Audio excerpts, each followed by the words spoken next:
Welcome to another episode of Only Time Can Tell. I'm Ken. And before we begin, don't forget to share, like, and subscribe. Tell a friend to tell a friend. Let's grow this channel bit by bit, piece by piece, week by week. And also, we have merch. So don't forget to click down below on the link and order some of this nice merch that we have here. What are we going to talk about this week? We're going to talk about manners and respect. Very, very important, because I know when I was coming up, there was a certain level of dignity, a certain level of pride. There was a certain way that you had to carry yourselves, right? That I don't necessarily see being done these days. And we need to talk about that, people. Why is that important? Because it's all about your image. It's all about how you're being seen, right? So what do I mean by that, right? All right. So when I was coming up, we always gave respect to women, children, and elders. We never conducted ourselves or spoke in a manner that was like less than, because that's the way that you showed respect to people. You showed respect by talking to them in a different manner. Like, I've never, at my age, I don't even curse around my father, and it's not because I can't. I mean, I could, but I wouldn't feel right doing that because he's been my age. I've never been his age. That was the mindset that I'm on. That's the mindset that I'm on. I make it a point, even when I'm around my son, my 10-year-old, or actually all my children, I don't use any profanity. And since my daughter is now at the age of an adult, she's like, "Dad, how come you don't curse?" And I'm just like, well, for two reasons. Because number one, you're a woman. Number two, you're my child, and I still have to lead by example. So the way that I want you to speak to me is the way that I'm going to speak to you. And that's the same thing that I've even told my youngest son. So a lot of times I'll take my youngest son out, and he'll like, "Kids, and this and F that." And, my son will say to me, "Dad, how come like these people are talking like this?" And I remember reading, I believe it may have been Malcolm X, the autobiography of Malcolm X. And one of the things that he said in there, that always stuck out to me is that man uses profanity because he hasn't mastered his vocabulary. And of course, I'm paraphrasing, but that always stuck with me. So it's just like, oh man, with like thousands of words, I got to try to figure out a lot of different ways of expressing myself. So I try to instill that in my children. I try to show that, especially when I'm around women, elders, and people younger than me. Right. So the way that you speak, the way that you convey yourself, your messages or whatever, you definitely want to be mindful of how you do that. Um, Even how I'm conducting myself here is because I have the utmost respect for you guys. I also have the utmost respect for myself. So I want to do my best to make sure that I put forth a good image on what a man should sound like, and how I would expect people to conduct themselves to me. Another thing too is just, because actions speak louder than words, right? So, oftentimes, especially in New York City, because that's where we're taping from, that's where the show is based out of, it's very, uncommon, or it's very common to go into a store and, you're waiting at the counter to be serviced and someone will come by and like reach over and not even think like, well, maybe I shouldn't conduct myself like this. Or, people just coming in there yelling, "Hey, yo, give me this and give me that." And it's just like, what are we doing? Why do we feel the need to do that? Like, it's unnecessary. Whereas me, on the other hand, I'll just walk in there, I'm just nice and calm and I'm polite. And then I'll wait until, whoever's helping me is ready to address me. And usually that approach works so well that these people usually remember me, to the point that when I walk into these stores, when I walk into these places, they're like, "Oh, there go that guy. I know exactly what he wants." And they go out of their way to make sure that I get the service that I need because of the certain level of respect that I give them.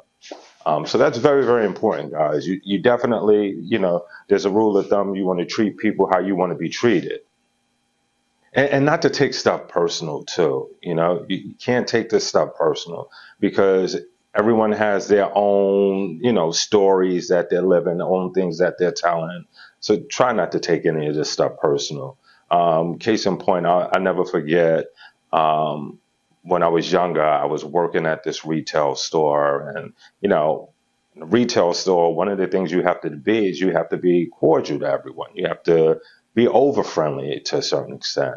So I never forget this one gentleman came in and he was like, "Where are you from?" And I'm like, "Yeah, I'm from here. I'm from New York or whatever, born and bred in New York." He was like, "Really? You lived here all your life?" I'm like, "Yeah, I'm not too far from this particular location, but despite the fact that I'm so close, that still doesn't stop me from running late from time to time." You know what this guy said to me? So I guess that is true about the stereotypes. Now, I could have had an end moment, but instead, I just kindly played dumb and kind of threw it back at him. It's like, "No, I don't know what you're talking about. What do you mean by that?" And I guess the joke didn't really work because he was hoping that I would have got the joke that, there's the stereotype that black people are always running late. Um, but, like I said, I didn't take that personal because he probably was a socially awkward person, and that was his way of trying to elicit some type of humor, whatever the case may be. But like I said, at the end of the day, he's a person, I'm a person. We don't know what his walk of life is, what my walk of life is. I'm sure there may have been times where I've told a joke that might have been culturally insensitive, although I can't recall it, but I'm sure it happened. Um, but it's just like you still got to give them respect. All right, so yeah, so let me just drive in those points of respect before we wrap this video up. So for the men, so guys, be impeccable with your word. If you say you're gonna do something, just do it.